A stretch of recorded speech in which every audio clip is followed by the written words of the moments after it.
Hello everyone, कैसे हैं आप लोग। उम्मीद है आप सभी अच्छे से होंगे। मैं निजामुद्दीन अंसारी अपने यूट्यूब चैनल निजामुद्दीन एकेडमी में आप सभी का दिल से स्वागत करता हूं। मित्रों, आइए आज हम लोग देखते हैं सामान्य विज्ञान अर्थात जनरल साइंस के महत्वपूर्ण क्वेश्चन को, जो विभिन्न बीपीएससी के विभिन्न एग्जाम में पूछे गए प्रश्न इसमें दिए हुए हैं और नेक्स्ट जो फ्यूचर में एग्ज़ाम होंगे उसमें पूछे जाने की पॉसिबिलिटी सबसे अधिक है। तो आइए देखते हैं। सबसे पहले हम लोग फिजिक्स अर्थात भौतिकी को, भौतिक विज्ञान में सबसे पहला चैप्टर जो है मात्रक या इकाई, जिसे मेजरमेंट और यूनिट भी कहते हैं। तो इस चैप्टर से जो भी क्वेश्चन पूछे गए थे इन सभी के बारे में देखेंगे हम लोग। पहला क्वेश्चन जो है, निम्नलिखित मूल भौतिक राशि है। तो इसमें जो है जो ऑप्शन दिया था विद्युत धारा, इसमें सही आंसर था। विद्युत शक्ति की इकाई क्या है? तो विद्युत शक्ति की इकाई जो है वाट है। आवृत्ति को मापा जाता है तो आवृत्ति को हर्ट्ज में मापा जाता है। हर्ट्ज में क्या मापा जाता है? तो हर्ट्ज में आवृत्ति को यानी फ्रीक्वेंसी को मापा जाता है। ओम मीटर मात्रक है, किसका मात्रक है? तो प्रतिरोधकता का, और प्रतिरोध का मात्रक ओम होता है और ओम मीटर जो है प्रतिरोधकता का मात्रक है, या प्रतिरोधकता का मात्रक क्या है? तो ओम मीटर आप बता सकते हैं। प्रकाश वर्ष इकाई है, तो किसका इकाई है? तो ये डिस्टेंस मापने की इकाई है यानी दूरी की इकाई है। और सबसे बड़ा जो होता है पारसेक होता है। प्रकाश वर्ष से भी बड़ा इकाई जो दूरी मापने का होता है वो होता है पारसेक, इसे याद रखिएगा। एंगस्ट्रम इकाई है किसका? तो तरंगदैर्घ्य यानी वेव लेंथ का जो इकाई है वह है एंगस्ट्रम।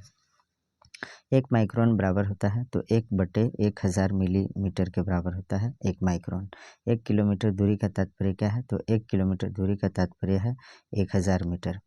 देखिए, यह जो क्वेश्चन है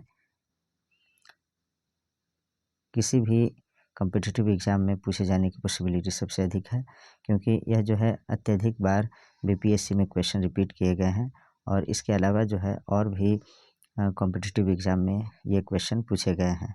तो नेक्स्ट क्वेश्चन देखते हैं। 1 किलोमीटर दूरी का तात्पर्य क्या है? तो 1 किलोमीटर दूरी का तात्पर्य है 1000 मीटर, अर्थात 1000 मीटर बराबर 1 किलोमीटर होता है। ये क्वेश्चन देख चुके हैं हम लोग। 1 पिकोग्राम बराबर होता है तो 10 के पावर -12 ग्राम के बराबर होता है 1 पिकोग्राम। नेक्स्ट क्वेश्चन देखते हैं हम लोग। दाब का इकाई क्या है? तो दाब का इकाई जो होता है न्यूटन प्रति वर्ग मीटर। दाब का जो प्रेशर का मात्रक होता है पास्कल भी होता है, इसे याद रखिएगा। निम्नलिखित राशि का मात्रक नहीं है, तो विकृति का जो मात्रक है कुछ भी नहीं होता है, अर्थात आप कह सकते हैं विकृति का मात्रक नहीं होता है। विद्युत धारा निम्न उपकरण से मापी जाती है, तो एमीटर द्वारा जो है विद्युत धारा मापी जाती है, यानी इलेक्ट्रिक करंट जो है एमीटर के द्वारा मापी जाती है। निम्नलिखित सही सुमेलित नहीं है, तो विद्युत प्रतिरोध गैल्वेनोमीटर ये जो है संबंधित नहीं है, यह सुमेलित नहीं है। आर्द्रता किस उपकरण से मापी जाती है? तो आर्द्रता जो है हाइग्रोमीटर से आर्द्रता मापी जाती है। नेक्स्ट है इलेक्ट्रोइंसेफेलोग्राम यानी ईईजी निगरानी के लिए उपयोग होता है, तो मस्तिष्क यानी ब्रेन के निगरानी के लिए जो है ईईजी का प्रयोग किया जाता है, और ईईजी का फुल फॉर्म क्या होता है? इलेक्ट्रोइंसेफेलोग्राम। और एक ईसीजी होता है जो हृदय से संबंधित होता है। एक जिप्टो बराबर होता है तो 10 के पावर -21 के बराबर होता है एक जिप्टो। नेक्स्ट है पृथ्वी के चुंबकीय क्षेत्र में रखे गए दंड यानी बार चुंबक जिसका उत्तरी ध्रुव भौगोलिक उत्तर दिशा में स्थित है के चारों ओर उदासीन बिंदु की संख्या कितना होता है? तो 2 होता है। ये जो है सीडीपीओ 2018 एग्जाम में पूछा गया था। अब यांत्रिकी चैप्टर से देखते हैं जो जिसको मैकेनिक्स कहते हैं। तो इसमें क्वेश्चन नंबर 1 है, विस्थापन वेग बल और आयतन में से यह राशि सदिश नहीं है। कौन नहीं है? तो आयतन जो है सदिश नहीं है। गति वेग त्वरण और विस्थापन में से सदिश राशि नहीं है, तो कौन? तो गति जो है सदिश राशि नहीं है बल्कि यह अदिश राशि है। निम्नलिखित में से अदिश राशि कौन है? तो दाब। अगला जो क्वेश्चन है वो देखते हैं हम लोग। पदार्थ के संवेग यानी मोमेंटम और वेग के अनुपात में कौन सी भौतिक राशि प्राप्त की जाती है? तो इसका आंसर है द्रव्यमान। नेक्स्ट क्वेश्चन है बल गुणनफल है, तो बल जो है द्रव्यमान और त्वरण का गुणनफल होता है जिसको F बराबर ma कहा जाता है। ठीक है, नेक्स्ट क्वेश्चन देखते हैं। गति के सर्वप्रथम परिभाषित किया किसने किया था? तो गति को जो है गैलीलियो ने सबसे पहले परिभाषित किया था। एक प्रभावी कोरियोलिस बल किस कारण होता है? तो पृथ्वी का घूर्णन के कारण होता है। नेक्स्ट है वॉशिंग मशीन का कार्य सिद्धांत है, तो अपकेंद्रन जो है वॉशिंग मशीन का कार्य सिद्धांत होता है। बॉल बेयरिंग का उपयोग स्थैतिक घर्षण को रोलिंग घर्षण में परिवर्तित करने के लिए किया जाता है। नेक्स्ट क्वेश्चन है, फुटबॉल के खेल में एक गोलकीपर फुटबॉल को गोल में पकड़ने के बाद अपने हाथों को पीछे की ओर खींचता है। यह गोलकीपर को सक्षम बनाता है तथा संवेग परिवर्तन की दर को कम करने के लिए जो है यह सक्षम बनाता है। नेक्स्ट क्वेश्चन है, केंद्राभिमुखी बल जिम्मेदार है, तो किसके लिए जिम्मेदार है? वस्तु को वृत्ताकार पथ पर गतिमान रखने के लिए। नेक्स्ट क्वेश्चन है, किस ऊर्जा परिवर्तन में घर्षण बल शामिल होता है? तो गतिज ऊर्जा से ऊष्मा ऊर्जा में। नेक्स्ट है, एक बस सीधे रास्ते पर चल रही है और अचानक दाईं ओर तेज मोड़ लेती है।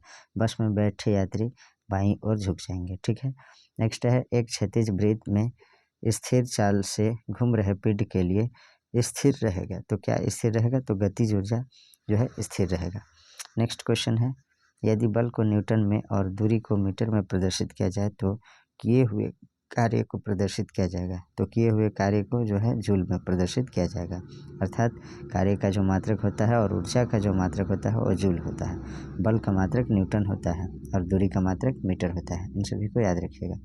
नेक्स्ट है, यदि एक पंख, एक रबर की गेंद और एक लकड़ी की गेंद निर्वात में एक समान ऊंचाई से स्वतंत्रता पूर्वक एक साथ गिर रहे हैं तो क्या होगा? तो तीनों एक साथ जमीन पर पहुंचेंगे। यदि धरती की घूमने की गति घूर्णन बढ़ा दी जाए तो भूमध्य रेखा पर पिंड का वजन क्या होगा? तो पिंड का वजन घट जाएगा। लोलक की कालावधि क्या है? तो लंबाई के ऊपर निर्भर करता है, यानी लंबाई अधिक रहेगा तो इसका अवधि अधिक रहेगा और लंबाई कम रहेगा तो इसका जो है अवधि कम लगेगा। नेक्स्ट है, स्थूल पदार्थों के गुण, इससे संबंधित क्वेश्चन को देखते हैं। वर्षा की बूंद की गोलाकार आकृति का कारण क्या है? तो पृष्ठ तनाव के कारण जो है वर्षा की बूंद जो है गोलाकार आकृति की हो जाती है। सबसे ज़्यादा श्यानता यानी विस्कोसिटी होती है किसमें? जल में, उसके बाद वायु, रक्त और शहद। तो इसमें से जो है सबसे ज़्यादा जो विस्कोसिटी यानी श्यानता होती है शहद में। नेक्स्ट है, किस ताप पर पानी का घनत्व अधिकतम होता है? तो पानी का अधिकतम घनत्व जो होता है 4 डिग्री सेल्सियस पे होता है। ठीक है। नेक्स्ट क्वेश्चन, किस नियम के अनुसार समान ताप और दाब पर सभी गैसों के निश्चित आयतन में अणुओं की संख्या समान होती है? तो अवोगाद्रो का नियम के अनुसार। नेक्स्ट क्वेश्चन देखते हैं, बर्फ का एक टुकड़ा पानी से लबालब भरे बीकर में तैर रहा है। जब पूरी बर्फ पिघल जाएगा तो जल का स्तर क्या होगा? तो जल का स्तर जो है नहीं बदलेगा, यानी जल का स्तर सेम रहेगा। बर्फ का टुकड़ा पिघलने के बाद भी जो है बीकर में जो है जल का स्तर न घटेगा न बढ़ेगा। नेक्स्ट देखते हैं, वातानुकूलन में ठंडक होती है गैस के दबाने एवं मुक्त करने से। नेक्स्ट है, बैरोमीटर की ऊंचाई में अचानक वृद्धि इंगित करती है, तो अत्यंत शुष्क मौसम को जो है यह इंगित करती है। नेक्स्ट क्वेश्चन देखते हैं, बहुत ठंड के मौसम में पानी का विस्तार जलीय जीवन को संरक्षित करने में मदद करता है, तो इसमें विस्तार सही होगा। अब जो है ऑप्टिक्स यानी प्रकाश से संबंधित क्वेश्चन को देखते हैं। सौर विकिरण इस परास में दिखता है, तो किस परास में दिखता है? 400 से 700 नैनोमीटर के बीच। नेक्स्ट है, दृश्य स्पेक्ट्रम के तरंगदैर्घ्य की सीमा क्या है? तो 3900 एंगस्ट्रम से 7600 एंगस्ट्रम। नेक्स्ट है, प्रकाश विकिरणों की प्रकृति होती है, तो प्रकाश विकिरणों की प्रकृति जो होती है तरंग एवं कण दोनों के समान। प्रकाश का शून्यावकाश में वेग अनुमानता है, तो कितना है? 3 × 10⁸ मीटर प्रति सेकेंड होता है। या निर्वात में प्रकाश की चाल कितना होता है? तो 3 × 10⁸ मीटर प्रति सेकेंड कह सकते हैं। नेक्स्ट देखते हैं, प्रकाश की गति कांच, निर्वात, जल, वायु में से इसके बीच से जाते हुए न्यूनतम होगी, तो कांच में सबसे न्यूनतम होगी। नेक्स्ट है, सूर्य के प्रकाश को धरती की सतह पर पहुंचने में लगने वाला समय लगभग कितना होता है? तो सूर्य के प्रकाश को धरती की सतह तक पहुंचने में जो है 8.5 मिनट का समय लगता है। नेक्स्ट है, जब प्रकाश एक माध्यम से दूसरे माध्यम में जाता है तो नहीं बदलती है, तो आवृत्ति यानी फ्रीक्वेंसी नहीं बदलती है। रात के समय में खुले आकाश में तारों के टिमटिमाने को किससे समझाया जा सकता है? तो प्रकाश का अपवर्तन के कारण समझाया जाता है। प्रकाश का अपवर्तन से समझाया जाता है। आकाश नीला लगता है क्योंकि लघु तरंग दीर्घ तरंगों की अपेक्षा वायुमंडल द्वारा अधिक प्रकीर्णन होता है, इसलिए समुद्र नीला प्रतीत होता है। तो आकाश के परावर्तन तथा जल के कणों द्वारा प्रकाश के प्रकीर्णन के कारण जो है समुद्र नीला प्रतीत होता है। नेक्स्ट क्वेश्चन देखें, जब दिन में पानी पर साबुन की फिल्म दिखाई देती है तो यह सुंदर रंग दिखती है, इस घटना को क्या कहते हैं? तो इसको जो है प्रकाश का व्यतिकरण कहते हैं। अगला क्वेश्चन है, दर्पण के सामने खड़े एक व्यक्ति को अपना प्रतिबिंब अपने से बड़ा लगता है, इसका तात्पर्य है कि दर्पण का प्रकार कैसा है? तो दर्पण का जो प्रकार है वो अवतल दर्पण है। दाढ़ी बनाने के लिए काम में लाते हैं तो अवतल दर्पण का प्रयोग किया जाता है दाढ़ी बनाने के लिए। नेक्स्ट है, प्रकाश में 7 रंग होते हैं, रंगों को अलग करने का क्या तरीका है? तो एक प्रिज्म से रंगों को अलग अलग किया जा सकता है। नेक्स्ट है, प्रकाश का वर्ण विक्षेपण संभव है? तो प्रकाश का वर्ण विक्षेपण जो है प्रिज्म के द्वारा पॉसिबल है। नेक्स्ट क्वेश्चन देखते हैं, दोपहर के 12 बजे से किस दिशा में इंद्रधनुष दिखाई देता है? तो यह जो है नहीं दिखाई देता है। 12 बजे जो है इंद्रधनुष यानी रेनबो नहीं दिखाई देता है, और यह जो है सूर्य के विपरीत दिशा में दिखाई देता है, वर्षा ऋतु में अत्यधिक देखा जाता है। आवर्धक कांच में किस प्रकार का लेंस प्रयोग किया जाता है? तो उत्तल लेंस का प्रयोग किया जाता है। दूरदृष्टि दोष निवारण के लिए काम में लाते हैं, तो दूरदृष्टि दोष को दूर करने के लिए उत्तल लेंस का प्रयोग किया जाता है, और निकट दृष्टि दोष को दूर करने के लिए अवतल लेंस का प्रयोग किया जाता है। अवतल लेंस के चश्मे का प्रयोग किया जाता है। नेक्स्ट है, पढ़ने में काम आने वाले ग्लासेस किस प्रकार के लेंस से बनते हैं? तो उत्तल लेंस से बनते हैं। लेंस की क्षमता मापी जाती है तो डायोप्टर में, अर्थात लेंस की क्षमता कैसे मात्रक होता है? डायोप्टर होता है। यदि किसी ऐनक के लेंस की पावर +2 डायोप्टर हो तो इसकी फोकस दूरी क्या होगी? तो इसकी फोकस दूरी 50 सेंटीमीटर होगी। अर्थात देखिए, फोकस दूरी निकालने का एक सूत्र है F बराबर 1/P, यानी फोकस दूरी बराबर 1/, लेंस की क्षमता। तो लेंस की क्षमता जो है आपका 1/2 डायोप्टर दिया है, तो 1 में 2 से भागा आप देंगे तो 0.5 मीटर आएगा, और इस मीटर को जो है सेंटीमीटर में कन्वर्ट करेंगे हाफ मीटर को, तो ये 50 सेंटीमीटर में आ जाएगा। तो यहाँ 50 सेंटीमीटर सही आंसर दिया है। 20 सेंटीमीटर फोकस दूरी के एक उत्तल लेंस की सतह पर सफ़ेद घोड़े का प्रतिबिंब बनाने के लिए बड़ी संख्या में काले रंग की पतली पट्टियाँ बनाई जाती है। प्रतिबिंब की प्रकृति होगी तो कम चमक वाला एक घोड़ा। नेक्स्ट देखते हैं, निकट दृष्टि दोष उपचारित किया जा सकता है? तो निकट दृष्टि दोष को दूर करने के लिए अवतल लेंस के चश्मे का प्रयोग किया जाता है। तो अवतल लेंस से जो है इसका जो है इलाज किया जाता है, यानी ट्रीटमेंट किया जाता है, उपचारित किया जाता है। प्रकाश वर्ष का संबंध है तो दूरी से।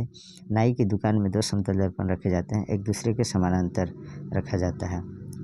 नेक्स्ट है, बड़े शोरूम में तथा डिपार्टमेंटल स्टोर में इस्तेमाल किया जाने वाला विजिलेंस दर्पण होता है, तो वह जो है उत्तल दर्पण होता है। ऊष्मा एवं ऊष्मागतिकी चैप्टर से जो क्वेश्चन है उसको देखते हैं। अब जो है इसको देखते हैं, वह ताप बिंदु जिस पर ठोस, द्रव और गैसीय अवस्थाएं एक साथ रह सकती है कहलाता है, तो उसे त्रिक बिंदु कहते हैं। वह ताप बिंदु जिस पर ठोस, द्रव और गैसीय अवस्थाएं एक साथ रह सकती है उसे क्या कहते हैं? तो त्रिक बिंदु कहते हैं। किसी तापमान पर सेल्सियस और फ़ारेनहाइट पैमाने मेल खाते हैं, तो -40 डिग्री पर जो है फ़ारेनहाइट और सेल्सियस जो है मेल खाते हैं। सेल्सियस स्केल पर मानव शरीर का सामान्य तापमान कितना होता है? तो 36.9 डिग्री सेल्सियस होता है, जिसको 37 डिग्री सेल्सियस कहा जाता है। नेक्स्ट है, 40 डिग्री सेल्सियस का मान फ़ारेनहाइट में कितना होता है? तो -104 डिग्री फ़ारेनहाइट होता है। 50 डिग्री का जो है मान फ़ारेनहाइट में कितना होगा? तो 122 डिग्री फ़ारेनहाइट होगा।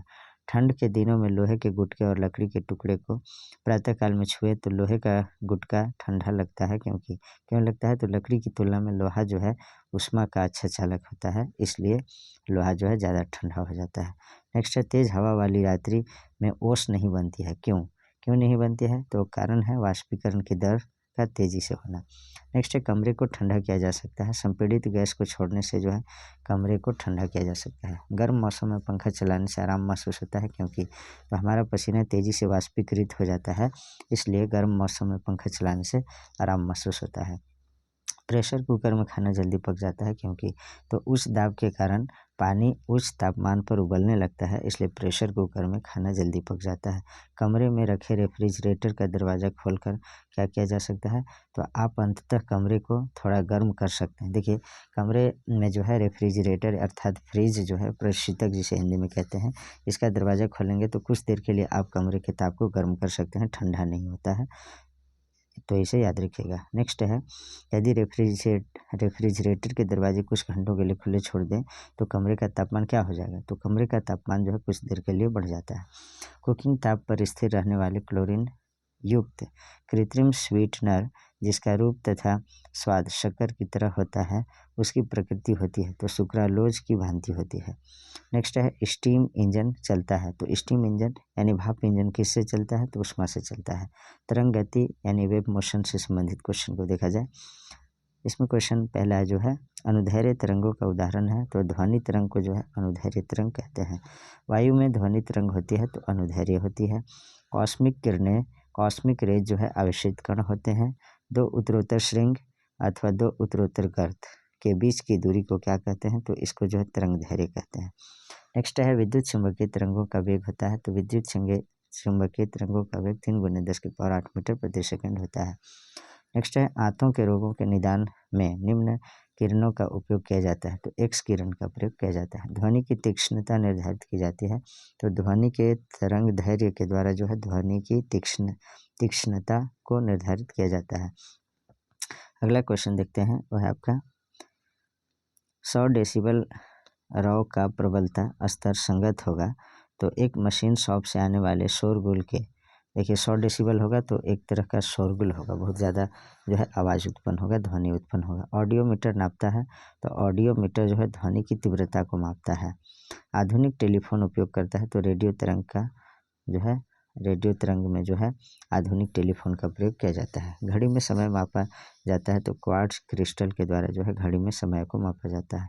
बिल्ली के सुनने की आवृत्ति का विस्तार क्या है तो 45 हर्ट्ज से 64 किलो हर्ट्ज तक जो है ये बिल्ली के सुनने की आवृत्ति यानी फ्रीक्वेंसी होता है। ध्वनि का वायु में वेग अनुमानता है तो 330 मीटर पर सेकंड। नेक्स्ट है गर्भ में भ्रूण के विकास को जानने के लिए निम्नलिखित किरणों या तरंगों का उपयोग किया जाता है तो पराध्वनि तरंगों का जो है प्रयोग किया जाता है। जब एक ध्वनि तरंग एक माध्यम से दूसरे माध्यम में जाती है तो वह राशि जो अपरिवर्तित रहती है क्या कहलाती है तो फ्रीक्वेंसी यानी आवृत्ति कहलाती है। नेक्स्ट क्वेश्चन देखते हैं। विद्युत धारा से संबंधित प्रश्न को देखते हैं। 100 वाट का बिजली का बल्ब यदि 10 घंटे जले तो बिजली का खर्च होगा तो देखिए सबको गुना कर देंगे। 100 वाट गुने 10 घंटा जलता है तो ये 1000 जो है वाट घंटा हो जाएगा। 1000 वाट घंटा 1000 वाट घंटा बराबर होता है 1 किलोवाट घंटा और इसी 1 किलोवाट घंटा को एक इकाई या एक यूनिट कहते हैं तो 1 यूनिट जो है बिजली खपत हो जाएगा। तो इसका जो है सीधा सीधे आंसर दिया है 1 इकाई यानी 1 यूनिट। बिजली की खपत का बिल किसके मापन पर आधारित होता है तो वाट। नेक्स्ट है दो समानांतर प्रतिरोध वाले सर्किट का कुल प्रतिरोध 1.403 किलो ओम है। यदि एक प्रतिरोधक का मान 2.0 किलो ओम है तो दूसरे प्रतिरोधक का मान क्या होगा तो इसका जो आंसर होगा 4.70 किलो ओम यानी 4.70 किलो ओम होगा। डायनेमो का कार्य क्या है तो डायनेमो का कार्य होता है यांत्रिक ऊर्जा को विद्युत ऊर्जा में कन्वर्ट करना। नेक्स्ट क्वेश्चन देखते हैं। टरबाइन व डायनेमो से बिजली प्राप्त करने में किस ऊर्जा को विद्युत ऊर्जा में परिवर्तित करते हैं तो मैकेनिकल ऊर्जा को यानी यांत्रिक ऊर्जा को। जब वैद्युत ऊर्जा गति में परिवर्तित होती है तब ऊष्मा की कोई हानि नहीं होती है। विद्युत मोटर में क्या होता है तो विद्युत मोटर में विद्युत ऊर्जा को यांत्रिक ऊर्जा में बदला जाता है। अगला क्वेश्चन है फैराडे स्थिरांक है तो सार्वभौमिक स्थिरांक होता है। फैराडे स्थिरांक क्या होता है सार्वभौमिक स्थिरांक होता है। अगला प्रश्न है यह धातु रोशनी के बल्बों में फिलामेंट के रूप में प्रयोग होती है वो क्या होता है तो टंगस्टन होता है। टंगस्टन का जो संकेत होता है W होता है। फ्यूज का सिद्धांत है तो विद्युत का ऊष्मीय प्रभाव। फ्यूज का सिद्धांत क्या है तो विद्युत का ऊष्मीय प्रभाव। श्वेत प्रकाश को नली में कैसे पैदा करते हैं तो अणुओं को दोलित करके। नेक्स्ट क्वेश्चन देखते हैं। ट्यूब लाइट में प्रकाश निर्भर करता है तो ट्यूब में ठोस यानी धातु प्रतिदीप्त करके। पंखे की रफ्तार निर्भर करती है तो वोल्टेज पर। शीशे यानी लेड का उपयोग किया जाता है तो विद्युत केबल में जो है शीशे या लेड का प्रयोग किया जाता है। विद्युत संचरण के लिए उच्च वोल्ट ग्रिड का उपयोग किया जाता है, कारण क्या है तो ऊष्मा की हानि जो है कम होना। नेक्स्ट है एक सुचालक को दूसरे चार्ज किए गए सुचालक से पास लाकर बिना संपर्क बनाए चार्ज करने की प्रक्रिया को क्या कहते हैं तो इसे प्रेरण कहते हैं। एक सुचालक को दूसरे चार्ज मतलब होता है आवेश किए गए सुचालक से पास लाकर बिना संपर्क बनाए चार्ज करने की प्रक्रिया को प्रेरण कहते हैं। नेक्स्ट देखते हैं। अब चालकता चैप्टर से देखते हैं, इससे जो भी क्वेश्चन पूछे गए हैं उसको हम लोग देखते हैं जल्दी से। तो इसमें जो है क्वेश्चन है एक संवाहक के तापक्रम परिवर्तन के कारण इसमें विभव परिवर्तन होता है। इस घटना को क्या कहते हैं? तो इस घटना को जो है थॉमसन प्रभाव, शून्य पारगम्य तक थॉमसन प्रभाव कहते हैं। अगला क्वेश्चन है अतिचालक का लक्षण है, तो अतिचालक का लक्षण है शून्य पारगम्यता। गर्म करने पर अर्धचालक का प्रतिरोध क्या होता है? तो गर्म करने पर जो है अर्धचालक का प्रतिरोधक जो होता है घटता है। तांबा, जर्मेनियम, ग्रेफाइट और सिल्वर में से धातु अर्धचालक की तरह ट्रांजिस्टर में प्रयोग होती है। तो जर्मेनियम जो है अर्धचालक के रूप में ट्रांजिस्टर में प्रयोग होती है। नाभिकीय भौतिकी से संबंधित प्रश्न देखते हैं, न्यूक्लियर फिजिक्स से संबंधित प्रश्न को देखते हैं। सूर्य पर ऊर्जा का निर्माण होता है, तो सूर्य पर ऊर्जा का निर्माण होता है नाभिकीय संलयन के द्वारा। परमाणु बम का सिद्धांत क्या है? तो नाभिकीय विखंडन पर जो है यह आधारित है। कौन? परमाणु बम। हाइड्रोजन बम किस सिद्धांत पर है? तो अनियंत्रित संलयन अभिक्रिया पर संबंधित है हाइड्रोजन बम का सिद्धांत। विद्युत उत्पन्न करने के लिए कौन सी धातु का प्रयोग होता है? तो यूरेनियम का। रेडियोधर्मी पदार्थ उत्सर्जित करता है, तो कौन सा करता है? तो अल्फा कण, बीटा कण, गामा किरण, इन सभी को। उपरोक्त सभी सही आंसर है इसका। नेक्स्ट देखते हैं शीघ्रोत्पादी रिएक्टर है। फास्ट ब्रीडर रिएक्टर बिजली पैदा करने वाला एक नाभिकीय रिएक्टर जो बिजली उत्पन्न करता है, तो विखंडन प्रक्रिया के द्वारा यह कार्य करता है। पोखरण द्वितीय परीक्षण कब किया गया था? तो 11 मई 1998 ईस्वी को। कंप्यूटर एवं सूचना प्रौद्योगिकी से संबंधित प्रश्न को देखते हैं। पेगासस स्पाईवेयर किस देश में विकसित किया गया है? तो इसका आंसर है इसराइल में। नेक्स्ट क्वेश्चन है बेसिक, सी, फास्ट और फोर्ट्रॉन में से कौन एक कंप्यूटर की भाषा नहीं है? तो फास्ट जो है नहीं है। बेसिक, सी प्लस या सी, फोर्ट्रॉन यानी फॉर्मूला ट्रांसलेशन, ये सभी कंप्यूटर की भाषा है। फास्ट जो है कंप्यूटर की भाषा इनमें से नहीं है। 2G स्पेक्ट्रम में जी शब्द का क्या अर्थ है? तो जनरेशन इसका अर्थ होता है, जनरेशन। नेक्स्ट है अंतरिक्ष प्रौद्योगिकी से संबंधित प्रश्न जो पूछे गए हैं, इसके बारे में देखते हैं। पहला आदमी जिसने चांद पर अपना पैर रखा था, तो वह जो था नील आर्मस्ट्रॉन्ग था। इनसैट 2A कब छोड़ा गया? तो 10 जुलाई 1992 को। जुलाई 2019 में अंतरिक्ष यान चंद्रयान 2 को किस भारतीय राज्य को प्रक्षेपित किया था? तो आंध्र प्रदेश को। हाल ही में इसरो और CNES ने एक संयुक्त समुद्री निगरानी प्रणाली स्थापित करने के लिए एक समझौते पर हस्ताक्षर किए। CNES किस देश की अंतरिक्ष एजेंसी है? तो यह फ्रांस की एजेंसी है। यह जो है क्वेश्चन 65वीं BPSC में पूछा गया था।